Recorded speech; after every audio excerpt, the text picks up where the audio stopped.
All right, it's the next session, session 18 of Ask a CGen Seminar and Networking. We have Professor Soma Essakiappan continuing his discussion on power electronics. Thank you, Soma. We have KG and some students joining in as well. Thank you all. Let's begin. Soma, please take it away. Okay, thank you, everyone. Thanks for the opportunity and for your attention. In the previous two meetings, we talked about various aspects of power electronics, really. We talked about initially let me jump ahead a few slides here.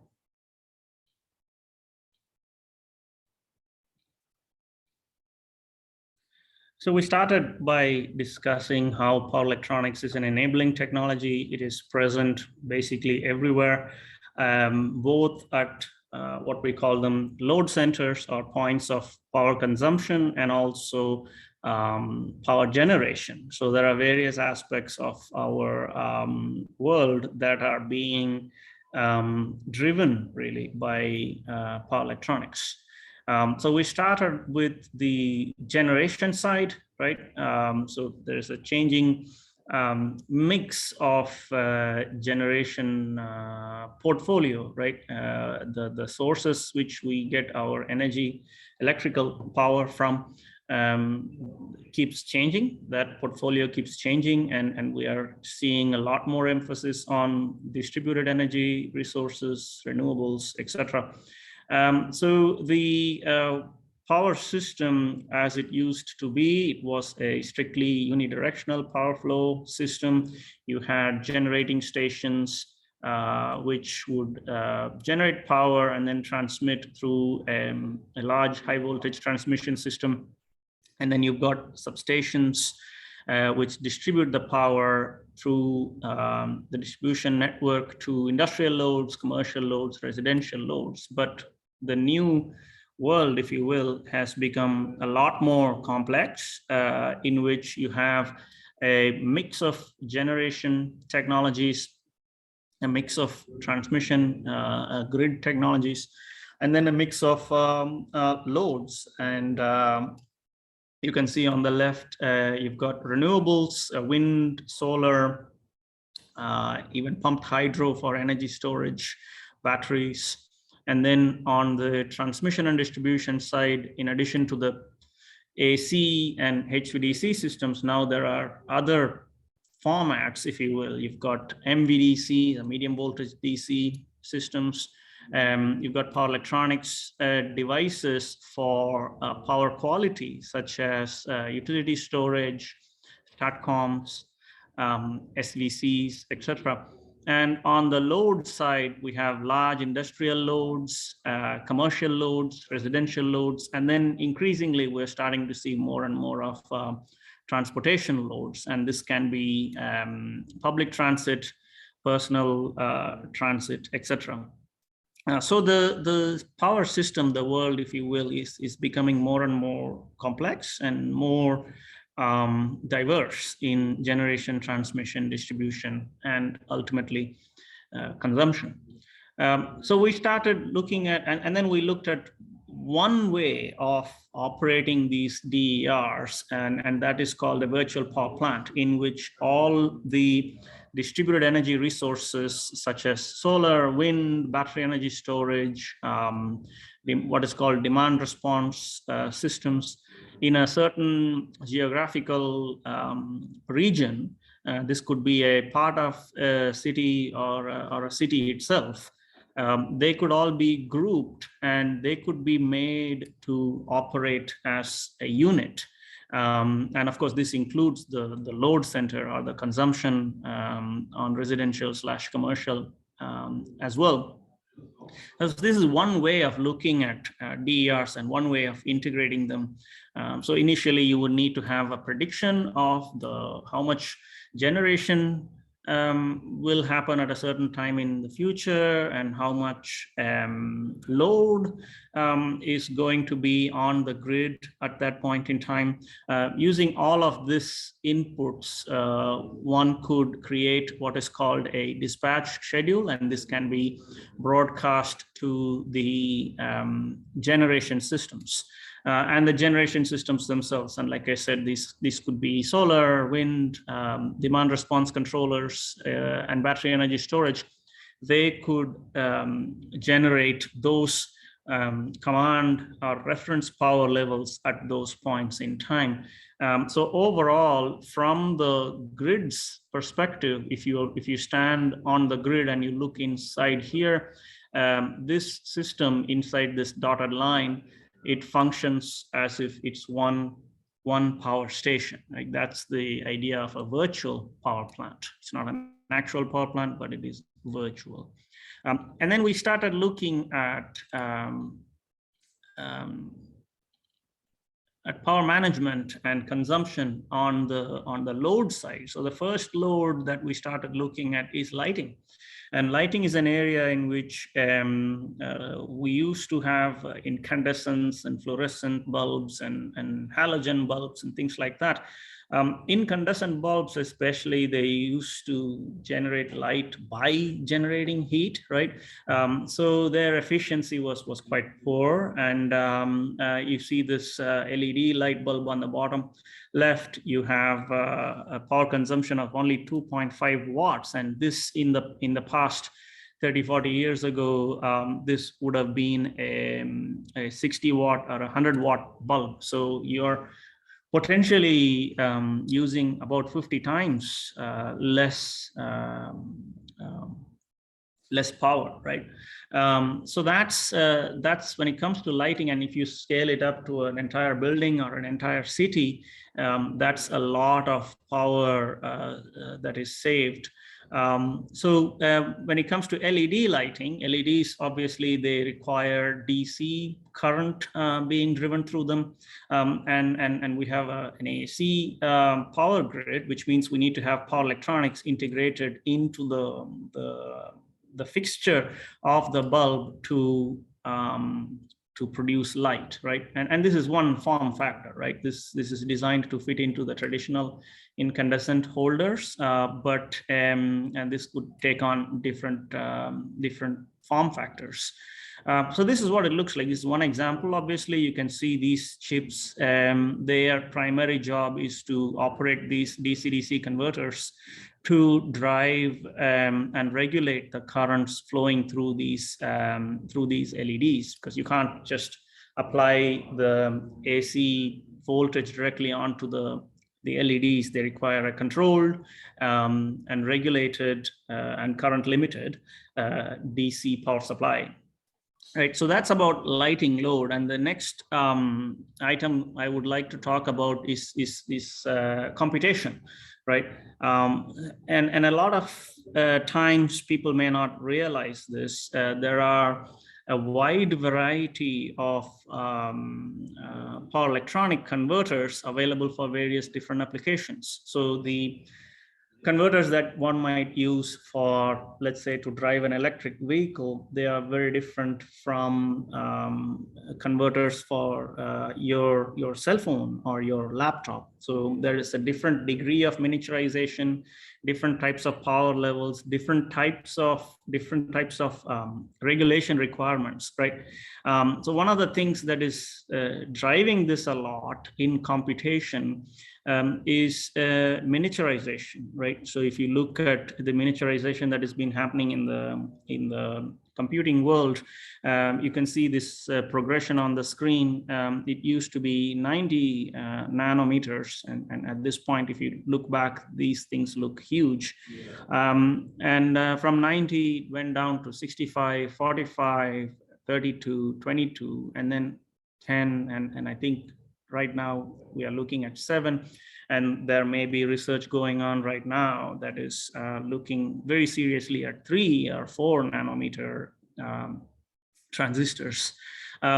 So these transistors, as they follow Moore's law and as they continue to increase the number of transistors inside a certain processor, the individual transistor size keeps coming down, which means their voltage rating keeps coming down, right? And if you look at technologies like this 45 or 32, we used to see voltages between 1 and 2 volt VCC for these transistors.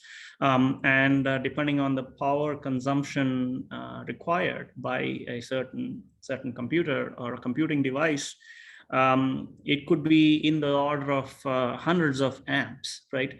So in a computer, you have let's say an AC input coming in, and then at the entrance you have this power supply unit that translates that 230 or 120 volt AC into, it converts that into 12 volt DC. And from the 12 volt DC, you have various loads inside a computer. You may need 5 volts for some applications. You may need 10 volts for some other applications. And then, like I said, the transistors themselves, or the CPU itself, is operating at much lower voltage levels. So you used to have, and we still do, point of load power converters to convert the 12 volts that is coming from the power supply unit into the voltage level that is needed by the different applications. You know, your hard drive might need, I don't know, 5 volts and so on. So these point of load power converters, they regulate the output voltage as required by the load. Once again, it could be the memory, it could be the hard drive, and they each have their regulation requirements. And the regulation is typically specified in terms of peak-to-peak ripples. So if it is 5 volt, they might say, hey, it's a 5 volt rated voltage, and the max to min range that you can apply is going to be plus minus 100 or 200 millivolts, something like that. So it is now the job of the power converter to regulate the output voltage irrespective of the current that is being consumed by the load. That is all okay, but when you get to the point of load power converters for the CPU itself, like I said, they used to be, you know, between 1 and 1.5, maybe 2 volts, and then the current is in the order of hundreds of amps. So that in itself, it presents a number of challenges for the power designers to meet those specifications. So you could take a simple DC-DC converter, buck converter, and then we would do what is called a multi-phase or a multi-channel buck converter in order to meet those very high or very narrow tolerance bands for the voltage, to provide very high effective switching frequencies. All of that presents interesting technical challenges, I would say. But what is has continued to happen is that in the past several years, we've started seeing a further reduction in the sizes, right? So you can see, you know, this is kind of an extension of the previous slide, I should say. So 7 is here, and then people are looking at 4 and 3, and this is about Intel, but I'm sure there are other researchers looking into similar miniaturization aspects. So as you go smaller and smaller, there's even higher demand on the performance of the power converters. So you can see the voltages are now the below 1 volt type of a range, and the currents have gone up because the power that you need to perform the computation, that is not coming down at the same rate, right? So the currents continue to creep up and the voltages continue to drip down, which means that the power supply design for these point of load power converters have become more and more challenging, right? So this has given rise to a lot of interesting techniques, right? Like you have a point of load power converter, and then you have what are called power system on chips, right? So there is research, maybe even some prototyping happening, in which power converters are fabricated onto the chips themselves, right?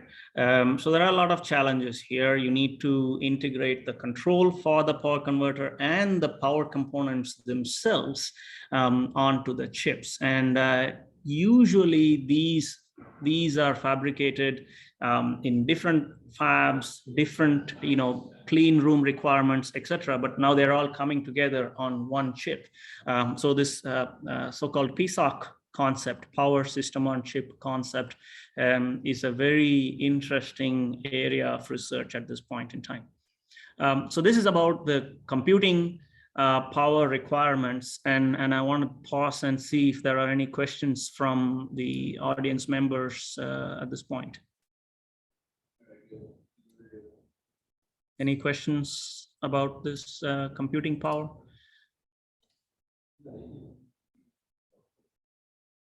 Okay, very good. So the next load profile, if you will, that we'd like to talk about is consumer electronics, right? So when we say consumer electronics, we have a lot of different standards, right? For different jurisdictions, different countries, for different appliances, we have a lot of standards. So these are some representative appliances or consumer devices. On the right, you have a charger, a cell phone charger on the right. You can see the level of miniaturization that has happened here, and the efficiency requirements imposed upon them are quite high. And then you have an electromechanical load on the left, like a washing machine. Now, washing machines, for example, they used to be very simple devices. You would just need some way to start a motor, and you're spinning it, right? But with stricter and stricter efficiency requirements coming into place, there are smarter regulators and smarter drives that are part of the more modern washing machines. And not just washing machines, air conditioners and compressors and things like that.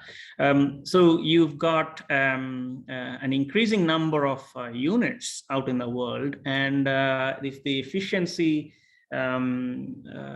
requirements and the standards did not keep up, one could experience a very high increase in power consumption, right? So the way you tackle that is to come up with advanced motor drive architectures, always optimizing the efficiency of the motor and the power electronics that are driving the washing machine load, or your refrigerator, air conditioner, whatever pumps that you're looking at. All of that is driven by power electronics, and then the consumer electronics side, small electronics. Like I said, these kinds of devices, their consumption, it used to be not very strictly regulated, but as the number of these devices keeps on increasing, for example, if you take television, a lot of standards require the standby mode for a television consume less than half a watt, right? At least in this country, they do. That looks like a very small area to be focusing on, but if you think about it, if you scale it up to the level of an entire country, you're talking about a lot of televisions, and it adds up. And even if the TV only consumes half a watt in standby mode, you're looking at hundreds and hundreds of megawatts of power consumption at the level of the power grid itself, and at the level of a certain country, right? And this is about the standby power consumption. So if you look at this is that half a watt requirement, right? And you can see here, standby power research has been happening to reduce it to the milliwatt range.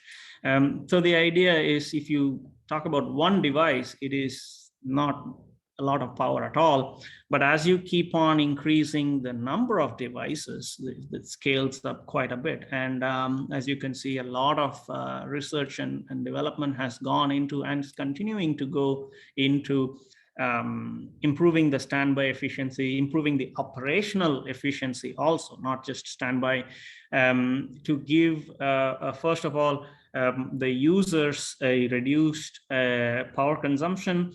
It saves them in terms of reliability. It saves them in terms of the price that they pay for electricity, and at the level of the power grid, it overall reduces the power being consumed by the load, by your cities and your countries, which means upstream, you don't have to keep on increasing the power generation capacity, right? And you can see some of these numbers, the standby power consumption itself, it could be in the hundreds of terawatts range if you talk about a large country, right? So all of this, once again, is very much driven by research and development in power electronics, okay? Any questions on this aspect so far? Yeah, so you may have participated in some of our earlier meetings in this seminar series, and this is much more interesting if it is a bidirectional conversation instead of me just talking and talking. So please be encouraged to ask questions and engage in discussion. Okay. Maybe I'll make just to kickstart, hopefully, some conversation or at least questions. Maybe to add to what Professor Soma was saying, when we have so many devices, and also when those many devices talk to a central, they have to connect to each other, and which means there is something in the back end, what we call as a data center, that actually is coordinating all those cell phone connections, and that would require large computing infrastructure as electronic scales. Same when we talk about Bitcoin and cryptocurrency and mining and so on, the computational load of the power infrastructure is only going up. And with billions and billions of people on the planet, it becomes very, very significant. Yes, absolutely. Yeah. And by some estimates, we are already consuming 20, maybe 30% of the power that is being generated today for computation purposes. When I say computation, I mean data centers, etc. I do see a raised hand. Was that by error? Oh, no, actually I have a question. Can you hear me? Yes, please. Yes, I can hear you.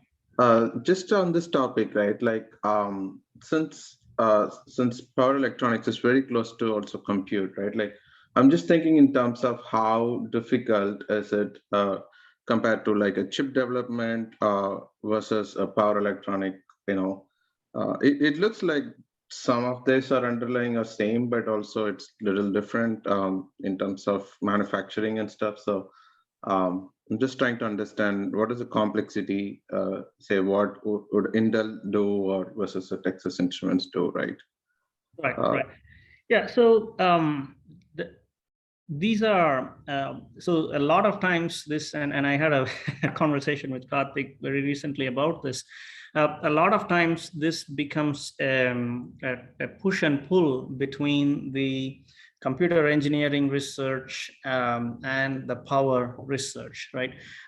So one could improve, for example, miniaturization in computation to a point where it becomes a tremendous challenge to supply power reliably right? Supplying power is okay, anybody can do it, but to do it reliably, like for example, if you look at this voltage on the top there, if you are at 0.6 volts, 1000 amps, and the regulation requirement for the transistor voltage is 0.65 volt, and then a few dozen millivolts or nanovolts.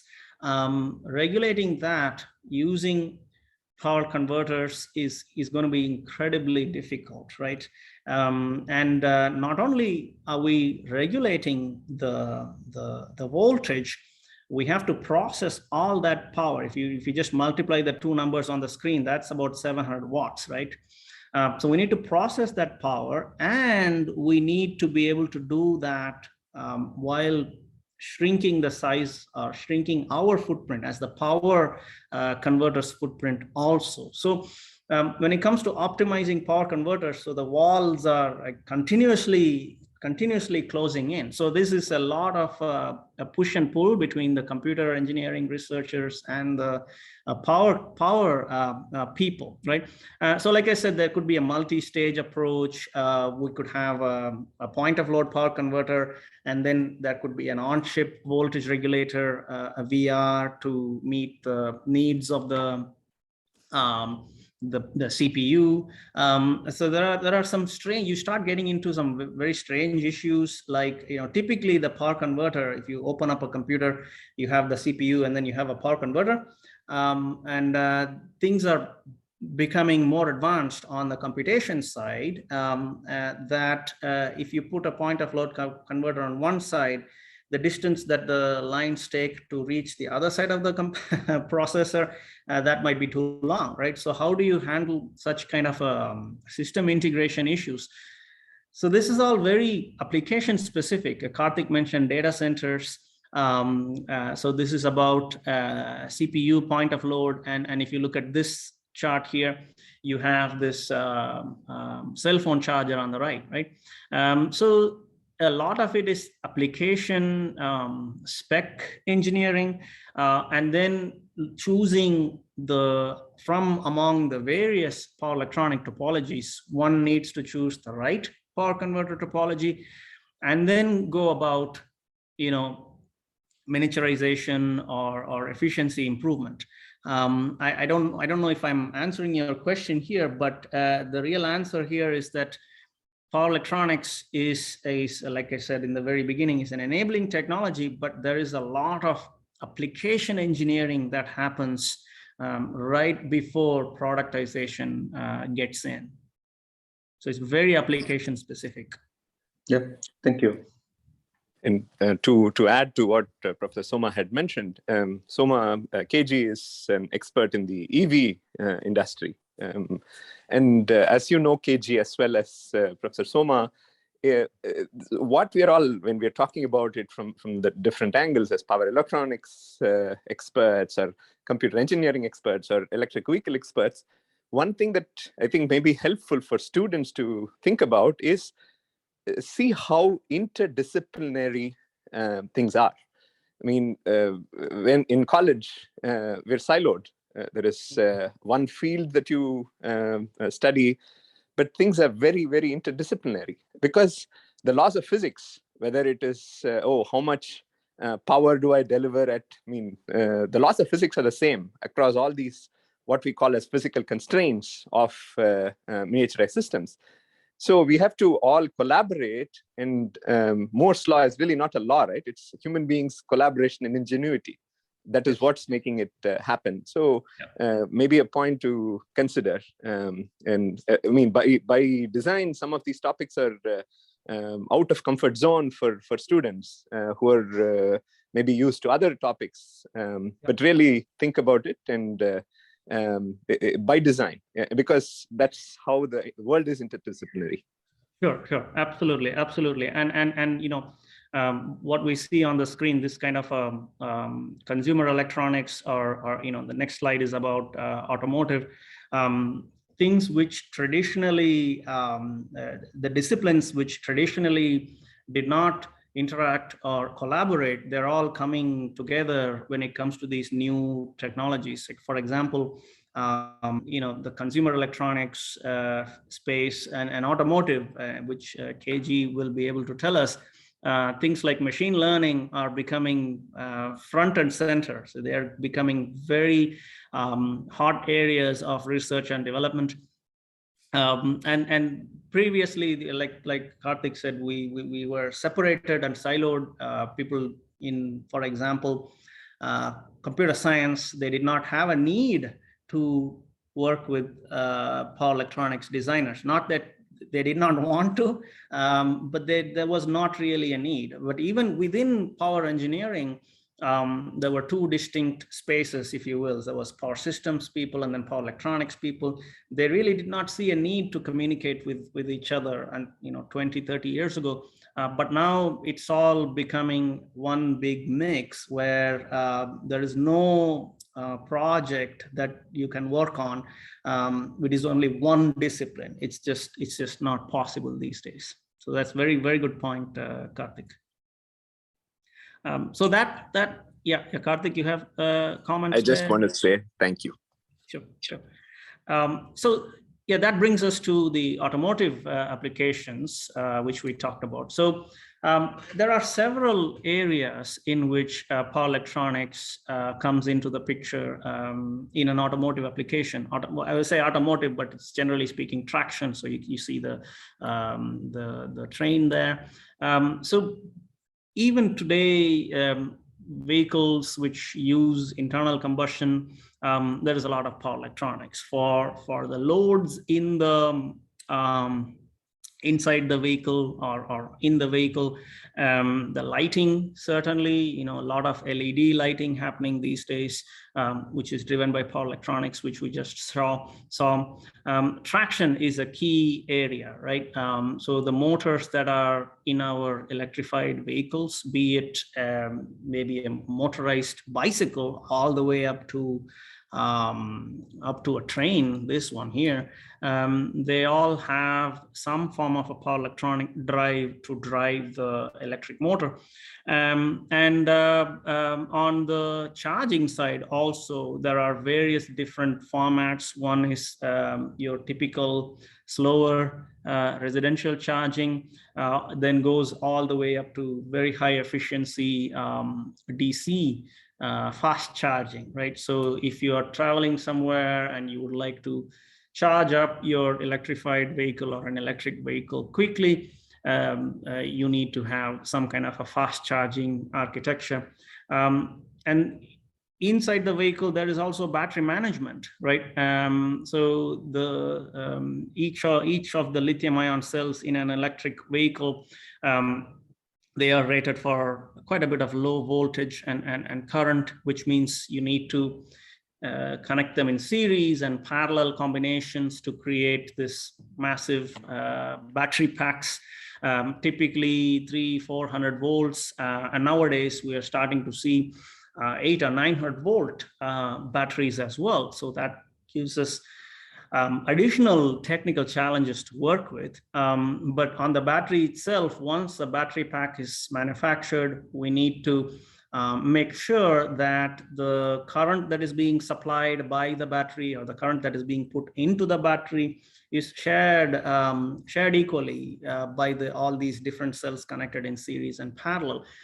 If that does not happen, you could have some unbalanced conditions amongst the cells. You could have localized hotspots, and that is obviously a very hazardous condition. If a particular cell heats up to a point where it catches fire, you have a very dangerous situation, obviously. So there are multiple different ways to balance the charge in a lithium-ion battery pack. You have passive techniques, you have active techniques. The active techniques especially is those are driven by power electronic converters, right? So you can start to see start to finish. You see a lot of contribution from power converters going into electrified and electric traction applications. Is there any questions on this? Are there any questions on this slide about electric traction?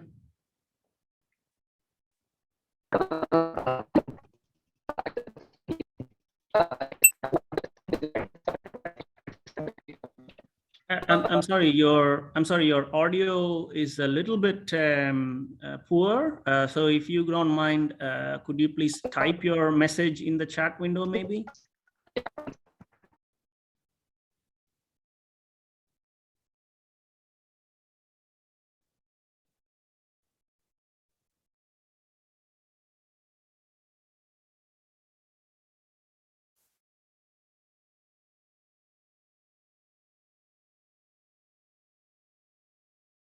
Okay, we'll address the question once, Sangeet, you're able to type your question into the chat window. So this is about, road and rail attraction. Okay, that's the chat question. So the question here is, how far do you consider the BMS, or the battery management system, to be useful for launch vehicle applications? But by launch vehicle, I'm assuming you mean space launch type of applications. Is that correct? Yes. Okay. So so there is a challenge when it comes to energy density, right? As much as we all would like to go to a more electrified future, there is that challenge of energy density that keeps on coming up. It's not a philosophical challenge. Of course, we need to have an electrified transit system, but at the end of the day, you have a liter of petrol or diesel that in it contains a lot of chemical energy, right? Because the concentration of the sunlight into carbon matter happened over millions and millions of years. Nature took care of that, and all of that concentration is now being concentrated energy is now being pumped out of the earth in the form of oil, right? So in a certain volume of a fossil fuel like petrol or diesel, there's a lot of energy, right? And we do still have challenges in packing that much energy into battery packs, right? A lot of times people use this as a way to attack electrified vehicles. So there are engineering challenges, but there is a lot of chemical energy built into it, right? So there's an energy density issue. So when you talk about launch vehicles, you would like to transport a certain amount of mass, and this could be in the order of 2-3 tons. It needs to be shipped up into space. So there is quite a bit of an energy density issue here. But of course, satellites and other payloads in the space, they do use a lot of battery packs, and they do need battery management systems to balance the charging currents, the discharging currents. In steady state, you need to manage the cell voltages. So the cell voltages are continuously monitored. But it is still a little bit of a question mark whether we'll be able to completely electrify the launch itself because of the energy density problem.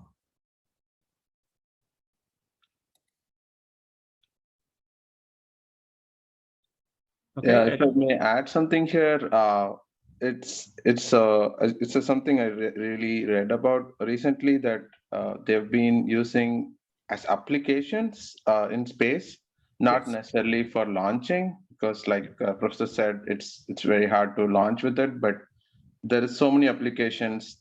Actually, if you can go up in NASA's website, there's so much they talk about battery, because battery is what powers most of the things in space, like an ISS or whatnot. So combined with solar. Absolutely, yes. Okay. So another area in which electrified traction is gaining a lot of importance and prominence is aviation and also maritime applications. You can see some examples here. A more recent example, I would say, is about passenger aviation, right? So you can see here, this is all very new development. You can see going all the way down to 2021, and it is still happening. If you look at developments in Airbus, this has the same issue of energy density, but this is something that could be managed, especially for shorter distance routes. There is also an emphasis on electrified loads on the aircraft itself, right? A lot of the flight control surfaces on an aircraft are currently using hydraulic systems, and hydraulic systems, they manifest as parasitic loads on the power plant a lot of times. But if you replace the hydraulic systems with electrified systems, that load comes down, and then overall the efficiency of the system improves. Another thing that I know aviation companies and Airbus especially has been looking into is taxiing, right? When you have these massive jet engines designed for flying at tens of thousands of feet, and you use those same engines to taxi, go from the terminal to the runway, and then from the runway back to the terminal. These operations have quite a bit of an efficiency problem. Aviation companies are looking into how can we use electrified traction for taxiing application, because that brings down the fuel consumption quite a bit, right? So once again, there are several aspects here. Like I said, aircraft applications, very heavy in computation, very heavy in artificial intelligence. You have aerospace and aeronautical engineering here. You have mechanical engineering, obviously, and you have power and manufacturing, right? Design and manufacturing. So to go back to our previous point, just like we saw how we saw computation being an area of multidisciplinary collaboration, we also see that traction, both for personal transportation, public transportation, and things like defense and aviation, very multidisciplinary when it comes to the new things that are happening in terms of efficiency improvement. Okay. I believe those are the slides that I have. I have some other stuff on wide bandgap semiconductor technologies. So semiconductor devices that have been traditionally used in power converters have been silicon IGBT, silicon carbide MOSFETs, silicon MOSFETs, right? But nowadays, there's a lot more emphasis, and these devices are becoming more and more mature. These are wide bandgap semiconductor devices. So what they basically do is they can operate up to a higher bandgap energy, right? These compounds and these devices, which means that you could allow the devices to operate at higher temperatures than your traditional silicon devices. What this also means is you can have better efficiencies, higher compactness, and sometimes even reduced cost depending on the application, and higher performance. You can switch them at a higher frequency that leads to the compactness that I talked about. And then in addition to silicon carbide, there is gallium nitride, and these devices enable even switching at megahertz frequency. So all of that means that your consumer electronics, your traction applications, they all become highly compact, and in an application like aviation, for example, as you can imagine, the weight is a primary concern for the designers and the operators, the weight and volume. So by going to these advanced semiconductor technologies, we'll be able to improve power densities quite a bit.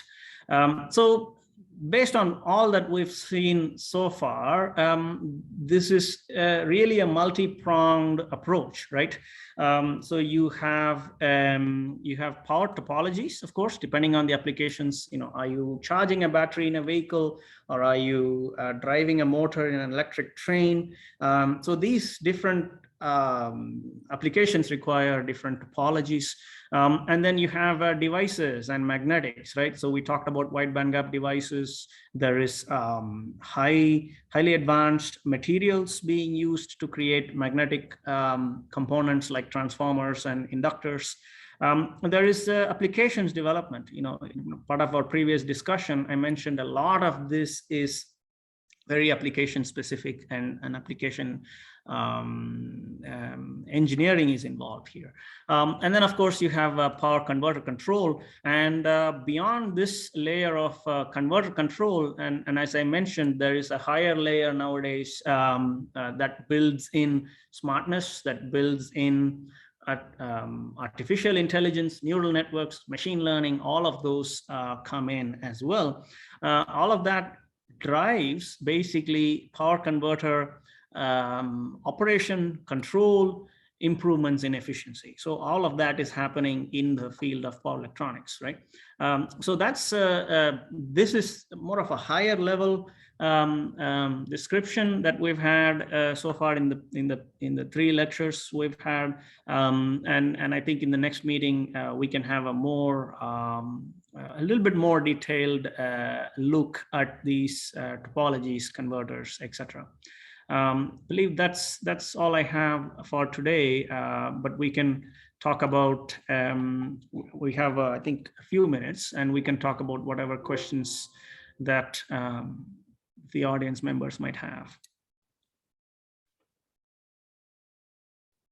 Any questions from the students or KG or Karthik?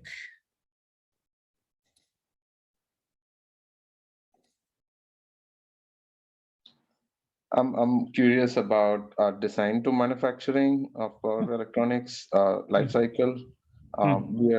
We're entering era of a lot of vertical integration and things like that. So I'm just trying to understand, how long does it take, say, for a DC-DC to manufacture, from design, and what sort of like challenges that exist today that it's not going to be easy, or it might go towards that direction in future, like very application specific things can be done easily. Sure. Product life cycle is a little bit difficult to comment on, and like you said, some of the integrators or OEMs, they are very heavily vertically integrated, and some are more diverse in their supply chain and things like that. So this is the power electronic design and development itself, that is not going to take a lot of time. Of course, I should not make a very broad statement like that.